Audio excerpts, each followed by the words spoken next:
Hello there, boys, girls, humans, hippies, earthlings, whoever you are, wherever you are, whatever you're doing, and whoever you are lucky enough to be doing it too. Step back in time with me today, boys and girls, because we're going to be talking about one of my own true loves, the Tiger One, the sweetheart for many a month, well back in time when I first kicked off my Blitz trip. The Tiger One, as much as I adored it, and it was one of my first heavy tank reviews, really got power creep the hell out of the game, and struggled for quite some time until very recently when it's been buffed. And it's because of that buff that I'm going to be having a look at it. It got buffed on the Traverse, it got buffed in terms of speed limit, and it's a really interesting tank now, and I'll get to it. Now, this is a patron-sponsored post. We've had some great laughs lately. We had the NA boot camp, then we had the EU boot camp this morning. I got up at 5:30 in the morning for that one, which was pretty funny. Not. And we're going to be doing an Asia boot camp on Thursday night, and we've got a tournament coming up. I'm running a patron-only tournament, 3-on-3. We're going to be running it on NA neutral ground on Tier 4 tanks, so that should be a good bit of giggle as well. And I'm hoping to live stream that for the patrons. That should be freaking hilarious. The Tiger One. Well, this has turned into a little bit of an M103 kind of clone at this tier. They've really buffed it. It suffered tremendously. They introduced a whole heap of really strong tanks at tier 7. Lots of premiums like the T62 Dragon, and then tanks like the lightweight, the SP1C, the LTTB, and just generally a whole lot of really strong vehicles. And that took the Tiger One a little bit out of the equation. Lots of big TDs and lots of fast tanks, and I wasn't sure how they were going to proceed with this tank. What they've done is turn it into a bit of a Heavyium, which I don't mind at all, to be honest.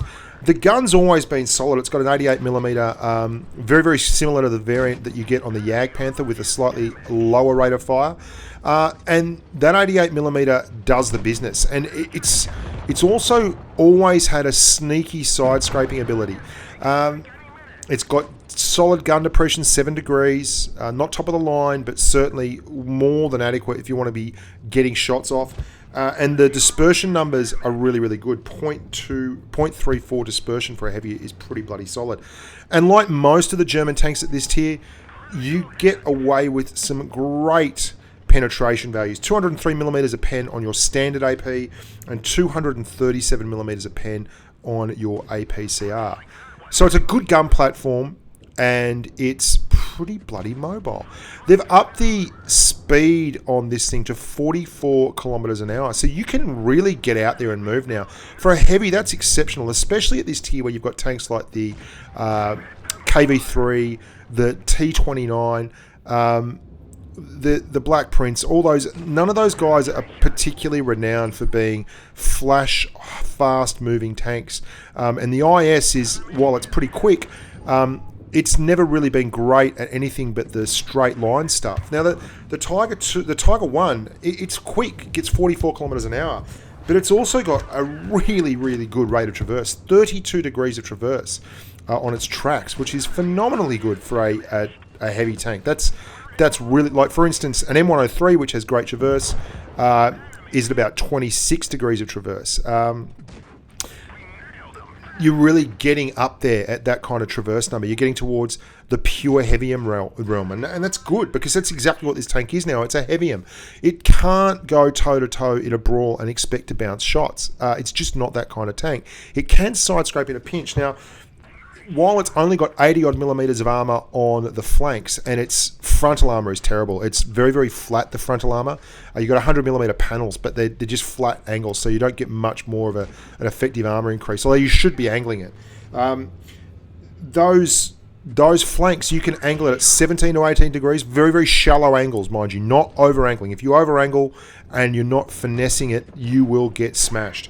And you can get up to high 290s, 300 millimeters of effective armor, no trouble at all there, if you can just keep that shallow angle. And because it's a very flat-sided tank, that does work.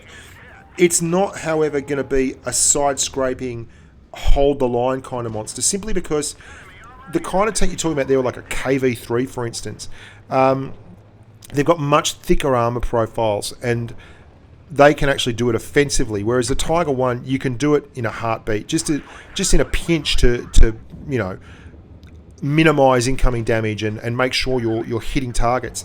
The only thing that really lets this tank down in the quest for being a Heavyium is the fact that it's running at a 2.9 second aim time. Now that's pretty bloody hefty.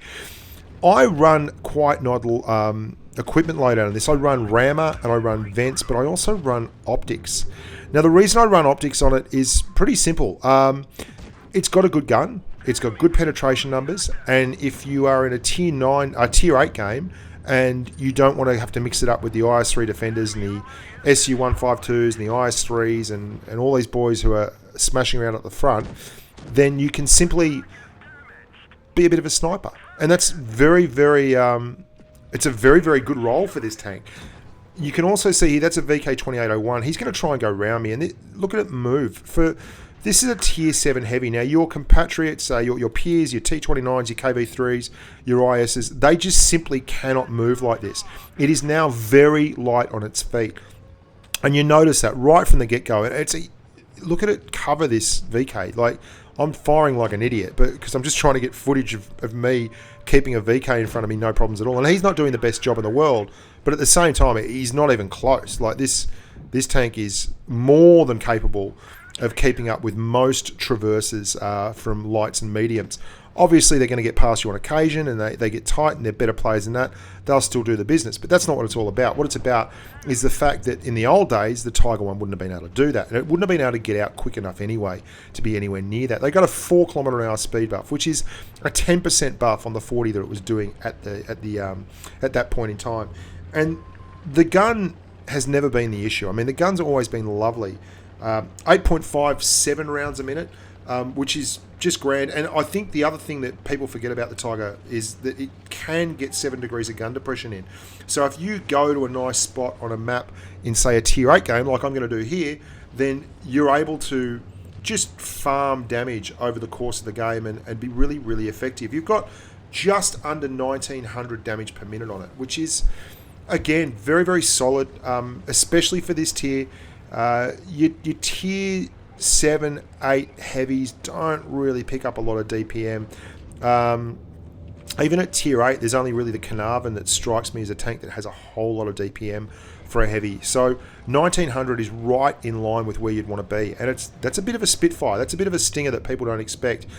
And that's another thing about playing the Tiger 1 at the moment. People really underrate this tank. They just simply do not pay it any kind of respect. It doesn't have the big armor profile. It doesn't have the big alpha that people like, the boom, boom, boom. Like, people want that 400 alpha. Give me a KV3 or something, or give me the big turret on a T29. It's not that kind of tank. It is a finesse tank, and you can do a whole lot of good with a tank like this. There's no question, but you have to be sensible about how you play it. If you want the gun to sing for you and you want to be alive at the end to do it, you can't be that guy at the front line. It's not a front line heavy. That's not to say in a pinch you can't be a proper heavy. Like, you have enough hit points, you have enough DPM, and you have just enough armor to really cause problems for bigger tanks. But you don't want to be hit point trading, because you'll bounce very, very few unless you are side scraping, as I said before. And you can see here, we've just found ourselves a nice little bush. We're camping bush, and you can see I'm just popping shots over there, even doing one no scope, because mad skills on the Tiger 1. I got to admit to being very, very happy that they buffed this tank, because we've all got those tanks that we loved that just kind of got left behind, and this for me is the Tiger 1. It was such a joy to drive. This gun really performed well above expectations when I first got it, the 88 L71, and I just stuck with it for ages, and it always did the business for me. And I found I could side scrape in it, and the game just moved along. Heavies became fewer and further between. Mostly it became a very light and medium dominated game, and with that you ended up in situations where the Tiger 1 simply couldn't keep up. Its traverse wasn't up to scratch, its armor certainly wasn't up to scratch. I mean, if you've got guys running around like T62s running around with 250mm of heat pen at 70 kilometers an hour, and you don't have very, very good mobility, you can struggle. But look at this gun. I mean, even with the 2.9 second of aim time, It doesn't feel like that at all. I'd love it to have access to a vertical stabilizer. Like, that would be the business, but it doesn't, so we can't whinge on about that. And there you go. You see the IS, very solid tank, certainly, but not nearly as mobile as this little monster now. If you're looking for a Heavyium at tier 7, this is the one. This is it. It really is. Much like the M103 and the IS-8, it's got good flatline speed. It's got very good traverse. It's got an excellent weapon. And we're just trying to take out that T62 and ignore the IS. And there we go. What a shot. What a gun. I mean, if you can't see that gun and like it, you're doing it wrong. And here we are, last 2 on 4. And I'm just trying to keep that really steep angle on the side. We both have a bouncy bounce, and that's the end of the game.